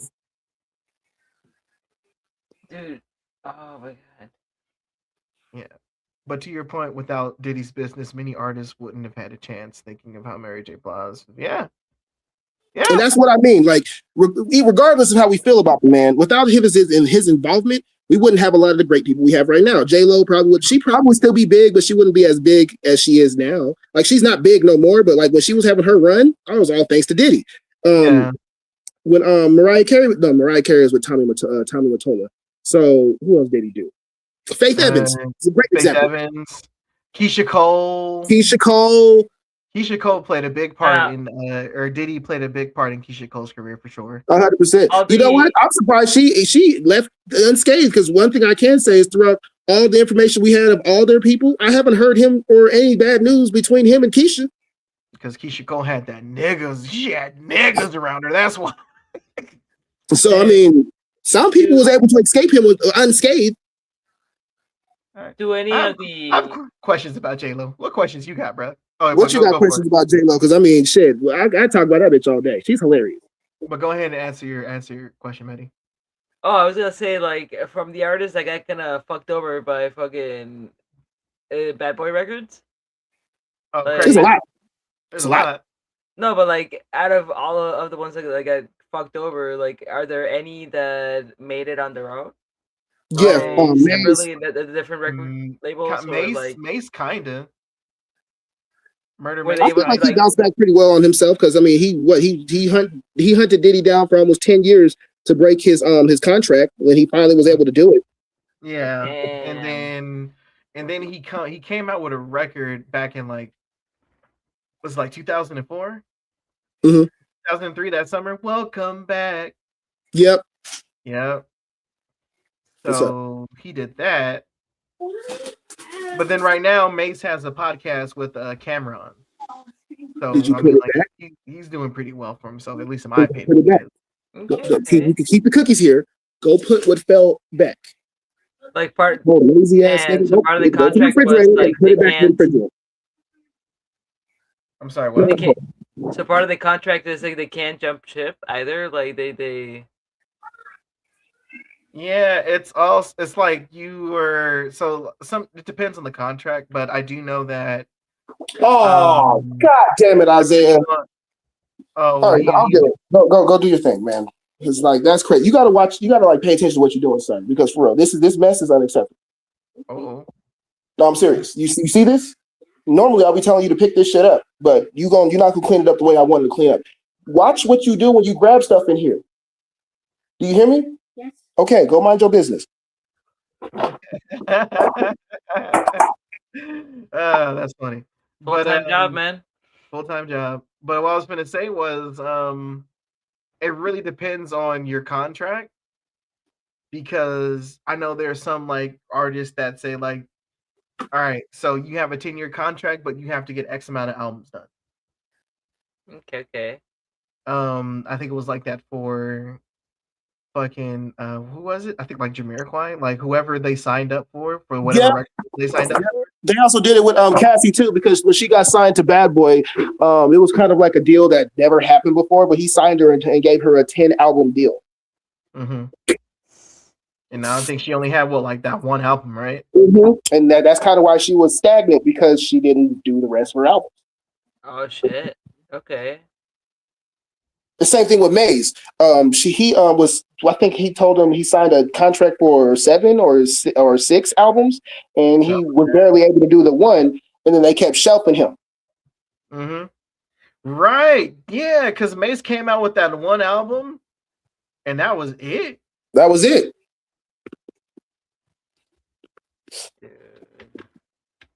Yeah. That's what happened. That's what happened with Faith Evans too. When her and Biggie got together, they said that he stopped giving Faith more time because she was with Biggie, but she was on her 3rd or 4th album by that time, and I think she had to do 2 or 3 more, and she couldn't do it because she was pregnant. So when that happened, she had to find ways to get out of her contract. Luckily, they were still quote unquote friends, so she was able to kind of get away, kind of cleanly. Not really though, because she ended up getting broke. Mm. Yeah. I think Mary was one of the only ones that was able to break away because she started acting. Mm. But then also she signed to she was signed to a different label though. She wasn't signed to Bad Boy. Fuck, man. So I mean, like that was the only thing that saved Mary because she was never signed under Bad Boy. This was when Mary was signed under the other record company that Diddy was interning at. Oh, that's true. That's true. That's right. I forgot about that. Yeah. So a lot of those other earlier acts that Diddy was a part of, that was under the other record label. Like, as far as just like who was like actual like Bad Boy artists, like the first one was Craig Mack, or one of the early Craig Mack. It was so sad what happened to Craig Mack. Bruh, he said, "Oh yeah, I ain't got the money for you." Has a fat ass tax of $100 bills and just gives him one. First off, Craig Mack better than me. I wish Diddy would not pay me. So when I come in here and ask for some money, you pull out a knot and give me $100. I'm whooping your ass and taking that knot right now.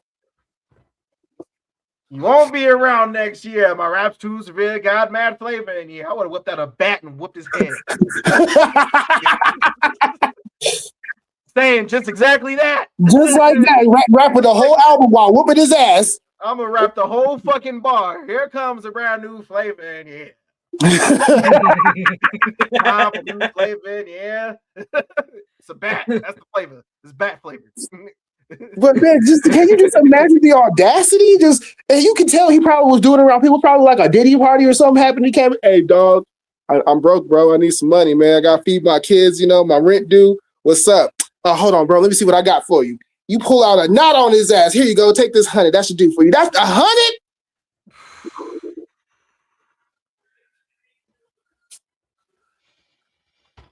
Nah, dude, the bit of Diddy basically inserting himself in everyone's albums and shit had me laughing. Dude was basically self-inserting, like, see, it's nah. So here's the thing, though. The naive part of me, like when I was a kid, I didn't know Diddy was a fucking record executive. I thought that nigga was like a hype man. Bro, you're not for real. I thought he was an artist. Like I thought he was an artist. Like, I thought Puff Daddy was like an artist or like a hype man or something, because I did not think this nigga would be fucking, you know what I mean? Executive fucking record label producer, whatever the fuck, right? Just all up in the videos and shit. Like, huh? That's dude. weird. And this motherfucker, like, it's diabolically genius. The fact that, bro, like, he was in everybody's music video. He gets royalties from all of them because of his appearances. Like, and he gets royalties several times too. He gets royalties for being in the music video. He gets royalties for being on the song. He gets royalties for being the executive producer. He gets royalties for being a co-writer. It's like he's getting paid like 7 times off of your one album. It is insane, dude. I don't know how they did it. Like, the more they talked about what he did business-wise, like behind the scenes, I don't know how any of them did it. I don't understand. You make good moves, yeah. Like, I ain't even mad. Like there's the hustle. Like, there's the and that's the thing that I hate about episode 1, because I'm just like, damn, I kind of low-key respect this nigga. Like, what? It was like that. He was hustling. He sure was, though. But the thing was, you know what I think he did? I think he took the corner boy mentality that he was dealing with, because he was dealing with a lot of corner boys. He made the humans the drugs, and he was the corner boy. Dude, because like I feel it. Like, honestly, I was like, you know what? It's not a bad idea. I'd be in every single fucking video, and then I get royalties. That's what I'm saying. On paper, like make it 10%. Make it 10%. Make it something small. But this motherfucker took everything. Everything, bro. Everything. That's like if I hopped on your streams, I was like, all right, I need to get paid for my like cameo, whatever. And also, I need to get paid on the back end because we talk about plans and stuff, whatever. And also, I need to get paid just for my likeness. Like, bro, you don't shut the fuck up, you all greedy motherfucker. Nigga, what revenue we getting, nigga? You know what I'm saying? It's like, damn, when do we get a piece of the pie? You got 2/3 of it, motherfucker. It's like, god damn. Piece of shit. We not even monetizing this bitch. Like, we can't This even have is before your album's done. This nigga already said, hey, yeah, man, we get paid all this, whatever. So when do I get paid? Oh, you get paid from the spinning. So I only get paid when it gets aired? Yeah. He said episode 1 sets you up for the rug pull. You knew it was coming anyways. It was the movie twist about the movie. Nah, for real shit. Because I'm just like, they went from humble beginnings to No, for real. Like, I'm not gonna lie. I first saw it, I was like, oh, 50 Cent's doing positive talk about Diddy. This is something finna happen. What he about to say? And then you see it happen. I was like, I knew it. And this is how you know 50 Cent did not have any creative control for this fucking documentary. This nigga would have been trolling right off the bat. As soon as he started, if 50 was doing it the way he wanted to do it, oh, it would have been some AI generated pictures of Diddy and dresses and shit, kissing men and stuff, doing a whole bunch of just gay stuff. No, that's facts though. Fucking somewhere, It's Raining Men soundtrack playing in the background. You already know. Every time it's Raining Men, he was like, "It's Diddy's favorite song." Bunch of dudes just oh my god, fucking covering each other up in baby oil and shit. Speaking of which, did y'all see the prison picture from Diddy where he had the boy man hanging on his arm? I don't even think that's real, bro.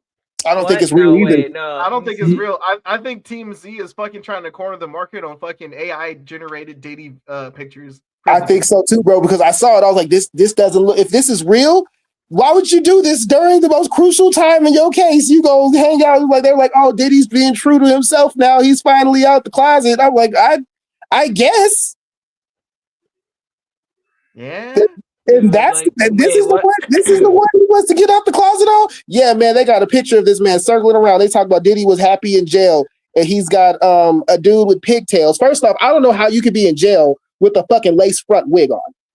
I didn't know that was possible. But there's a man in there with a lace front wig hanging on Diddy's arm. Diddy's smiling. He's like, I guess he's politicking with some other prisoner up in there. They're like, oh, Diddy up in there happy in jail.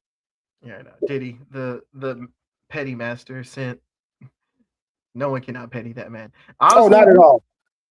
Here's what 50 Cent is. 50 Cent is one of those old heads that got privy, that know how to use the internet. Yep. Fucking download ChatGPT. Yep. Before Yep. Diddy on Reddit right now talking about, oh, it's crazy. You see Reddit going up. You're like, shut up, granddad. What you talking about Reddit? like 50 Cent was one of those niggas, like when Vine came out, 50 Cent was on it. Yeah, 100%. But that's what I'm saying, man. Was on it. I just don't. This is what I think Diddy is fucked up at too. First off, how you beef with 50 for over 10 years and you don't have a team dedicated to this beef? You could at least been prepared. He probably was thinking 50 was playing this whole time. He wasn't playing with you, and you see it now. And that's fucking crazy. Like, I think it was in the last episode when he's like walking towards the elevator, right? And there's like this guy following him with this like gold chain. Yeah. And then he like the end, he's like, no, I don't like the third chain. Take it off. Like, dude, he has a team for that. He has a chain dude, but he doesn't have like. But you don't have anybody that deals with your beefs. You are wasting your money. You like, you know what I'm saying? That's like walking around being Johnny Depp with no bodyguards. Like, you gonna get jumped. Man. Except well, like what can they do? Like you get trolled on the internet. You get trolled on the internet. Like what bodyguard's gonna help out with that? I understand. I mean, that's what they have PR teams and stuff for. I mean, they have people whose jobs is to do this. And Diddy didn't hire not a single one of them. Oh no, he did have that though. Like he at the part of the documentary where he's like talking about, oh, we just need better PR for like that's part of like what they were saying, I think, in the last episode, right? That he kind of messed with the pool of jurors by putting a bunch of information. Like they should have sequestered those motherfuckers. Why? See, why? You're proving my point. You're proving my point, though. So you're telling me you can make your PR team fuck up your jurors, but you can't put them on 50 Cent? That is true, though. An entire got all this time to tell the jurors, I didn't do it. These are not the droids you're looking for. But 50 Cent just hopping and skipping through the fields. La, la, oh, information. Yeah, here, there you go. La, la, la, la, la. You know what I'm saying? It's like, what is going on here? He didn't adapt. That's all. He's 50, fucking Diddy's an old head at the end of the day. He just did not adapt to the new times. 50 Cent caught onto the internet real quick. That nigga caught on to the internet real quick. I think there's like, it's like 50 Cent and like Snoop Dogg are the only two rappers that I can think of that got like real privy to internet shit and how to do internet shit really well. 100%, because when 50 had his run, when he was making fun of Floyd Mayweather that whole time, I think that should have told everybody. That should have told everybody, don't you beef with 50 Cent. He's going to talk about all the bad things about you. Yeah, no. And then Snoop Dogg had GGN. Mm-hmm. Which was just him, like he was like Snoop Dogg was like one of the early like rappers that were like essentially in a podcast format, because he would bring like other old school rappers on, like he would interview like everybody, like he interviewed like Jermaine Jackson and fucking Ice Cube and Gabriel Iglesias and fucking Redman and damn, I forgot about that. You're right. He probably was the first one to start doing that shit. Yeah, That's and then a true, lot of yeah. other rappers caught on because now we got fucking who's doing it? We got Drake Cam, we Champ, got Cam and Mace. We Cam and got Mace. We got Drake is Drake doing it Champ, now. Drake. Ew, Yep. ew. That nigga never. That nigga needs to go away. Okay. We got Drink Champs with Nore, Mm-hmm. right? Definitely Drink Champs for sure. We got who else is a rapper doing this shit that I can think Oh, of? fucking Oh, Be Real was doing it for a little bit. They were we just got hotboxing the car. yep, and we got Gilly the Kid doing his stuff. Mm-hmm. Joe Yeah. Budden. Oh yeah, the Joe Budden podcast, of course. Yep. Shout out to Joe Budden. Yep. You know, shout out to Snoop Dogg for like, hey, this internet shit's, you know, niggas might want to get on that. Oh, Fat Joe finally got one. It's like Yeah. Fat Joe and Cassidy and shit, and Fat Yep, Joe did be saying some I weird forgot about shit. that too. Talking Damn, you fucking not wrong. Fat Joe's like, I'm a notorious glizzy eater.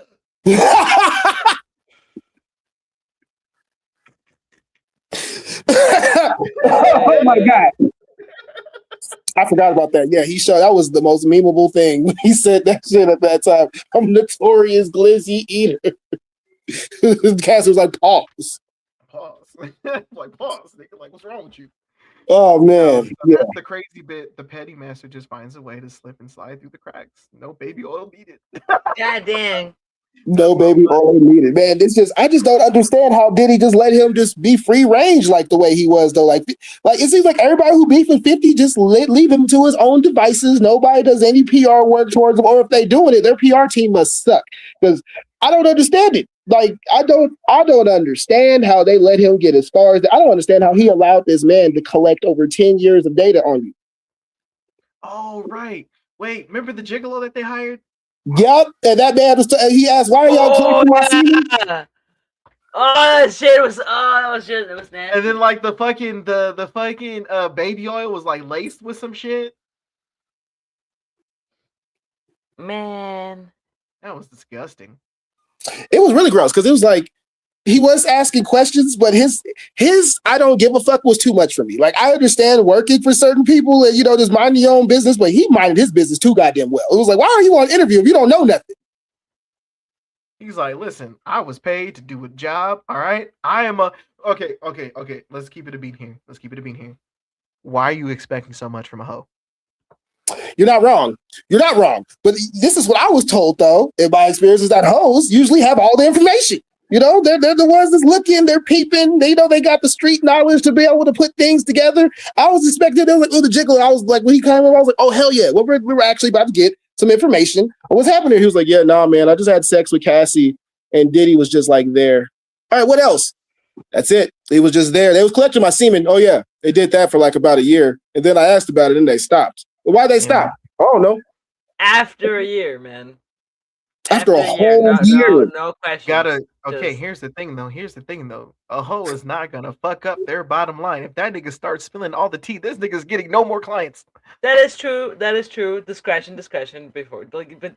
That's exactly why they hired him, because his discretion was great. Because the whole time I'm looking, I was like, he didn't even need to talk. Like, you move. You could have ripped this down. It's like with that nigga, like honestly, we could have went without that bit. 100%, because I could have lived every day not knowing they was collecting this man's semen for a year. I did not need to know none of this information. It was more like, okay, he's into some really freaky shit. We been knew that. Ew. Yeah, it's like, oh yeah, by the way, did you know Diddy was a freak? Yes, indeed, we did know that. Oh, okay. Yeah. But how much of a freak did you know he is? But did you know? Let me show you. Let me tell you that he collected my semen for a year. When are you going to say something that's good? Oh, that's not good? You don't think that's weird? We already know he's weird. Oh, man. Like, come on, dog. Then I asked him about it and he stopped. Yeah, it's like, did he stop? That's what I thought was really weird. That's when you thought was really weird. Not 365 days of them collecting your sperm. Nah, you got to think about it, though. Like, if you're a gigolo and you're in that line of business, like, you probably see some freaky shit in your life, and like that was the one for him. It was like, ooh, wait, hold on. I hear you. I got pooped on. I ate a lot of ass before, but that was some weird. That one was strange. That was like, why are y'all collecting my sperm? And then y'all stopped. Why did you stop?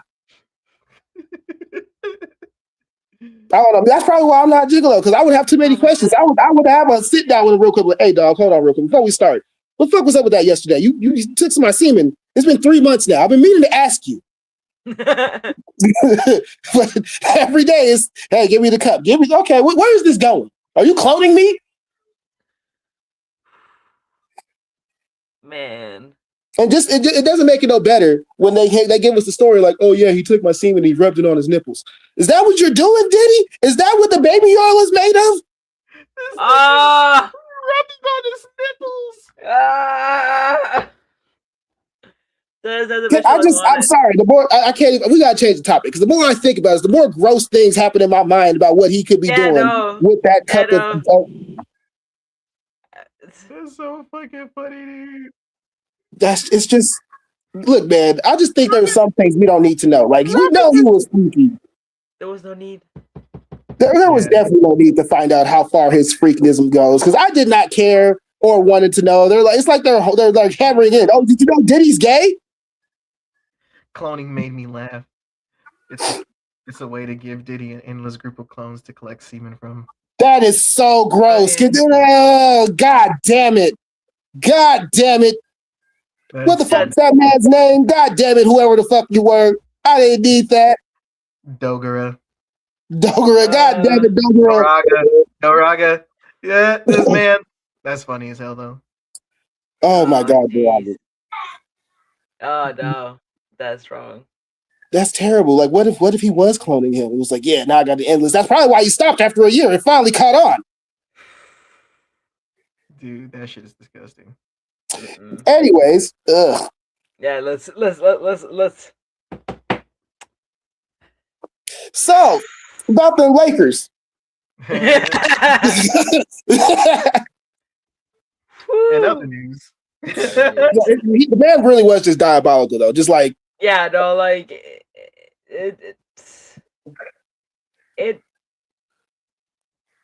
it's not a lot. Man. It's like, it's so many words we can say about this dude. It's just so much. I think the collective of us just want to go yuck. Just the old fashioned Scooby Doo, just yuck. Yeah, man. Besides like the fucking messed up shit, he just like one twisted motherfucker, and like he's terrible. He's a fucking monster. He's a fucking monster. Talking about he smacked his mama and shit and called her a bitch. That shit, man. Like as a man, I understand being raised by women and not having men in your life, but as a man, I don't know how you can physically be able to slap your mom and be okay with that. I don't care if my mom was a crackhead. Right? Like, I could never be so mad at my mom. I would like physically like put hands on her. That's not at all. Not at all. But in his life, I don't think he was ever contested. He been beating the bitches since the day he was able to beat the bitches, and he was like, "This is what I'm supposed to be doing. I'm gonna defend myself." Yeah, they said like the shit with Cassie, like this shit's been going on since '92. I mean, it makes sense though, because remember Kim Porter, it wasn't a lot of she didn't make no reports or nothing, but she did have a lot of bruises and shit on her. Some of the things that she would show up on red carpet things, whatever. Like Kim wasn't battered all the time, but when they caught her like in some areas where she was battered, it makes sense on what he does. You know what I'm saying? And this is not the first woman. Like J-Lo was one of those women that said Diddy was, well, she didn't say he was abusive, but they said he had violent tendencies, is what she said out her own mouth. And to me, it makes sense to me, because why would you leave Bad Boy and never go back? Right. Dude. Right. Out. Like, she was big. She was big when she left too. And apparently, like, her death was kind of strange. Kim Porter's death. Yep. Yeah, everybody still talks about the Kim Porter thing. People still believe to this day that Diddy had something to do with it. And I mean, I don't see. She died young. They say she died of what? Of a heart attack or something like that. She had pneumonia, and then she supposed to have died of a heart attack while she had pneumonia. Something like that. Yeah, she died at 47. But I mean, it's very coincidental. Yeah, no. Yeah, it was weird. She's dead. Like, what? And she was coming out with the tell-all book like a year before she died. Yeah, there was that too. Oh, what? So, she was like making a documentary herself, or like what? She was writing a book about her life. Oh shit! This honestly, that would have been like the second greatest like tell-all hip hop book since like 100%, because she was with not Eldebar. She was with the boy who looks like Quincy. What's his name? I'll be sure. I'll Be Sure. She was with I'll Be Sure. She was with a lot of music heads, but she was with I'll Be Sure, I think, the longest before she got with Diddy. What was it? Diaries of a Video Vixen? Mm-hmm. Yep, it would have been like that big. Cause Superhead, she like aired out a lot of niggas, bro.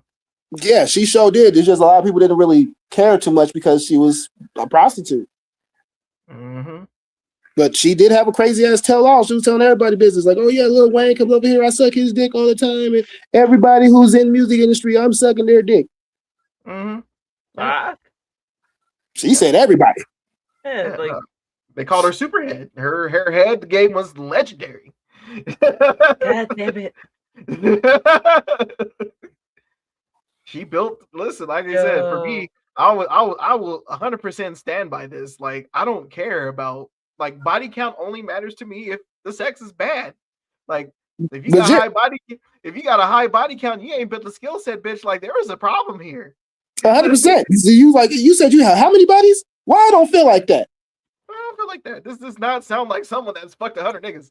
You know what I'm saying? Like, you out here just a wet tube sock. This is terrible. Wet tube sock is diabolical. It is very sad, actually. It's very sad. But I think we should end it here before we start rambling on. Yeah. I like talking about this shit. It's just hella funny. Oh my God, I could crack jokes about this man all goddamn day. We didn't even get into like the super thick of it. Really, I think we was being nice about it. We was trying to be politically correct. You know, we don't want to get no trouble with allegedly and things like that. But this nigga did this shit. To be fair, the cloning is fine, but the rubbing on the nipples maybe. No, bro, 100%. Like when they put that in the case, I was like, I could have lived every day and not know this. Now that I know this information, I'm very upset that I found out about it because I don't care. I don't care why he's doing it or what, but now I'm invested because y'all told me. I wish I was. Yeah, no, I wish I didn't know. You right? It's like everything. It's like you tweeted on the Diddy case, like, oh, this just in: Diddy had a prostitute and he used his semen as lubricant. For what? What do you mean as lubricant? Oh yeah, this just in: the lubricant was for his nipples. Cassie. It's like, what the fuck? What does that got to do with the recall? It was like, dude, all right, I swear. Nah. So here's the thing though, like the freaking me when he was talking about, oh yeah, sometimes she would play with it and eat it. It was like, oh, that's kind of kinky. You're like, all right, whatever, right? I don't kick shame. And then Diddy would rub on his nipples, like, huh? Huh? Yeah, for real. Everything was cool. It was like, okay, all right, that's some freaky sex. Oh wait, hold on. I wasn't ready for that. Wait. Rewind. What did you just say? And then he rubs it on his nipples. You know what?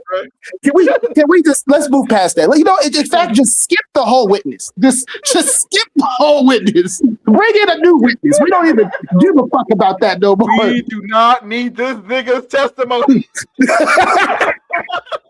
We can go without it.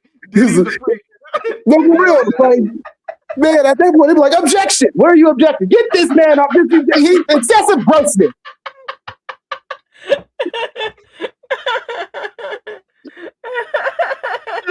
You're his lawyer, sir. I don't care. Just get him off the stand. He's killing my case right now. Oh shit, that was funny. All right, but thank you for coming to the late night stream. It's been fun. Thank you for watching. Lots of laughs, and we'll do this again sometime in a couple weeks. Yes, sir. Night, guys. Night. Peace. Thanks for the laughs, and yeah. Sometimes you have to kink shame. Because that's all this was. We're definitely kink shaming. There's some sex that you just don't want to do. This is one of them. These are one of the sexes. It's like, hey, I'm all about getting freaky and shit, but keep that shit in your doors, bro. Don't let it be threshold. I don't give a single fuck about what the fuck you're doing with other people's semen. I just don't want to hear about it.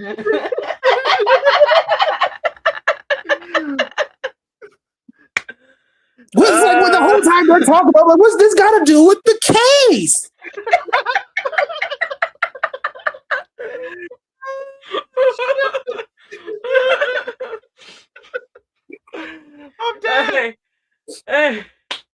Okay, we're done.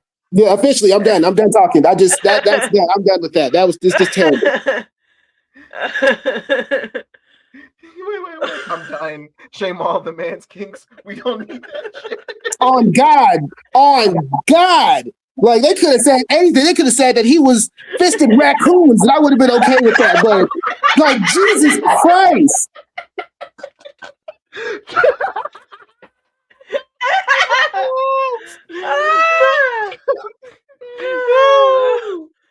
All right. Yes, we're done. Fisting raccoons. Yeah, done. Okay.